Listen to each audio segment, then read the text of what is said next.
चलिए इस वीडियो में बात करते हैं इमेज गैलरी की। तो CSS की मदद से इमेज गैलरी कैसे बनाते हैं। तो यहाँ पर आपको एग्जांपल दिख रहा होगा, ये एक इमेज गैलरी है जिसमें आपको 4 इमेजेस दिख रही हैं। अब यहाँ पर आपको इस टाइप के इमेज कैसे बनाते हैं, इमेज गैलरी कैसे बनाते हैं, इसमें आपको कुछ दिख रहा होगा कि किस टाइप से ये बनाया जाए। तो एक तो आपको दिख रहा होगा यहाँ पर आपने फ्लोट लेफ़्ट का इस्तेमाल ज़रूर किया होगा, उसी की वजह से ये एक के बाद इमेजेस रखी जा रही हैं।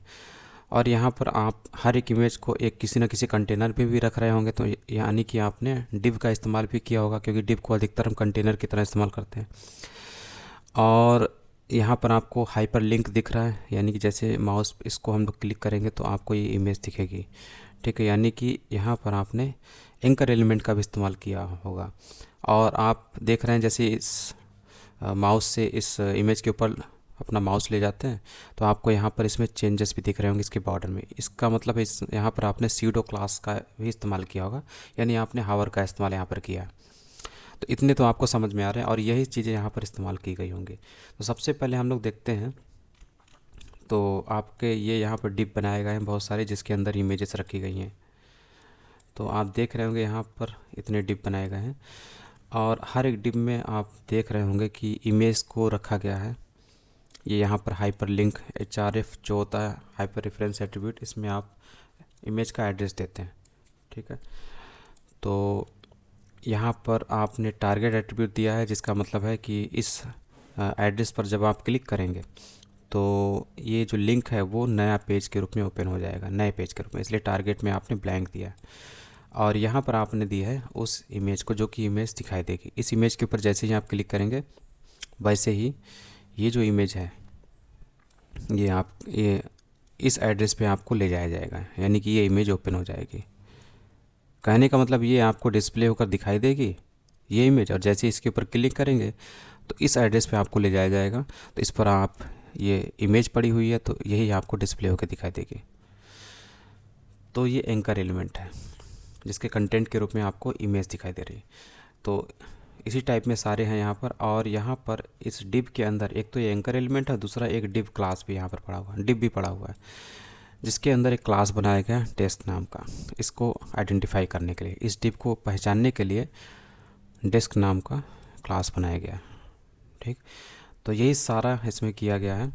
और जितने भी डिव हैं उन सब का एक क्लास बनाया गया है गैलरी नाम का, यानी इस डिव का क्लास भी गैलरी है और इस डिव का क्लास भी गैलरी है और नीचे भी यही है। अब देखते हैं इसने CSS कैसे अप्लाई किया। तो देखिए सबसे पहले इसने क्या काम किया, ये बोल रहा है कि गैलरी क्लास वाला जो डिव है, तो सारे गैलरी क्लास वाले ही डिव हैं, बड़े वाले डिव, ये बड़े वाले डिव, इसका भी क्लास क्या है, गैलरी है। तो इन्हीं जो डिव है इन्हीं की वो बात कर रहा है, सारे बड़े वाले डिव। तो इस पर इसने क्या काम किया, ये बोल रहा है कि इनका मार्जिन, इन जो बड़े वाले डिव है इनका मार्जिन 5 पिक्सल रहेगा और बॉर्डर जो होता है वो 1 पिक्सल का रहेगा, सॉलिड टाइप का रहेगा और उनका कलर ये रहेगा। और फ्लोट लेफ़्ट होगा, यही इंपॉर्टेंट है। फ्लोट लेफ़्ट का मतलब जितने भी डिव होंगे वो horizontally left to right align हो जाएंगे, एक के नीचे एक नहीं आएंगे बल्कि अलाइन हो जाएंगे एक ही लाइन पे, एक ही लाइन पे बैठने लगेंगे वो। और इनका जो विड्थ है डिव का वो 180 पिक्सल दिया, सबके लिए 180 पिक्सल। उसके बाद ये बोल रहा है कि गैलरी वाले जो डिव हैं उनके ऊपर जब आप हावर करेंगे तो उनका बॉर्डर 1 पिक्सल तो है ही, ऊपर भी 1 पिक्सल था और सॉलिड टाइप का उनका बॉर्डर है। और बॉर्डर का जो कलर है वो चेंज हो जाएगा। यहाँ पे सबके कलर अलग अलग हैं, गैलरी क्लास वाले जितने भी डिव थे उनका कलर ये था, लेकिन जैसे आप उनके ऊपर हावर करेंगे तो उनका कलर बदल जाएगा। ठीक है, बाकी दोनों तो सेम है, 1 पिक्सल सॉलिड 1 पिक्सल सॉलिड। और उसके बाद ये बोल रहा है कि इमेज गैलरी वाले जितने भी डिव हैं उनमें जो इमेज पड़ी हुई है उनकी जो इमेज है वो उसकी जो विड्थ होगी वो 100% होगी। इसका मतलब है इमेज का जो पेरेंट एलिमेंट होगा उसकी विड्थ को फुल्ली कवर करेगी इमेज की विड्थ, मतलब इमेज की विड्थ अपने पेरेंट एलिमेंट की विड्थ को फुल कवर करेगी। इसका बस सिंपली यही मतलब होता है। ये इमेज है तो इमेज का पेरेंट कौन हुआ, इमेज का पेरेंट हुआ ये एंकर एलिमेंट। ठीक, तो एंकर एलिमेंट की विड्थ को फुल कवर करेगी इमेज। ठीक है, इसलिए इमेज की विड्थ को हम लोगों ने दे दिया 100%। और हाइट जो है वो है ऑटो, यानी कि ये इसको इमेज की जो हाइट है उसको डिसाइड करेगा ब्राउज़र, इसलिए ऑटो दे दिया। ठीक है, क्योंकि जो ब्राउज़र है अच्छे से हैंडल कर पाएगा इमेज की हाइट को।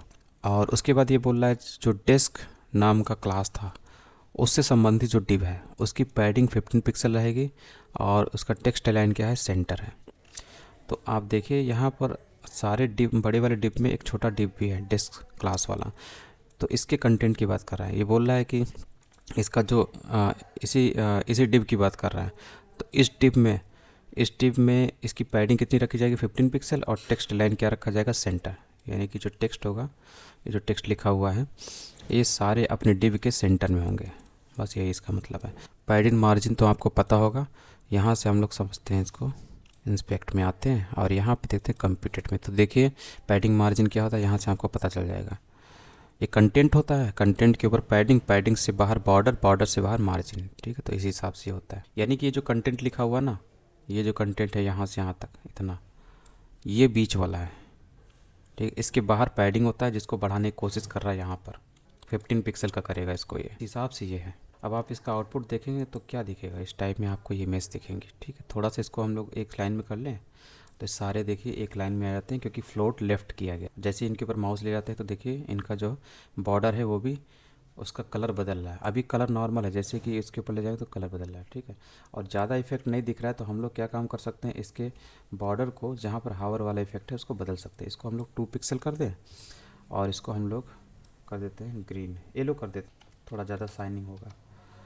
अब आप देखेंगे तो ये देखिए जैसे इसके ऊपर ले जा रहे हैं तो इनके बॉर्डर देखिए मोटे भी हो रहे हैं और येलो कलर के हो रहे हैं, जैसे इनके ऊपर माउस ले जाता है। तो इस हिसाब से ये काम करता है। और यहाँ पर एक चीज़ और दी हुई है, तो यहाँ पर ये मैं बताना भूल गया, यहाँ पर ये जो विथ दी हुई है ये इमेजेस के लिए है। ठीक है, हाइट विथ, जो इमेज है उसकी हाइट और विथ को यहाँ पर सेट कर दिया गया, कितनी इमेज और हाइट विथ होगी उस हिसाब से। रिस्पॉन्सिव इमेज गैलरी वाला एग्जाम्पल है, इसको भी आप मोर एग्जाम्पल के रूप में स्टडी कर सकते हैं।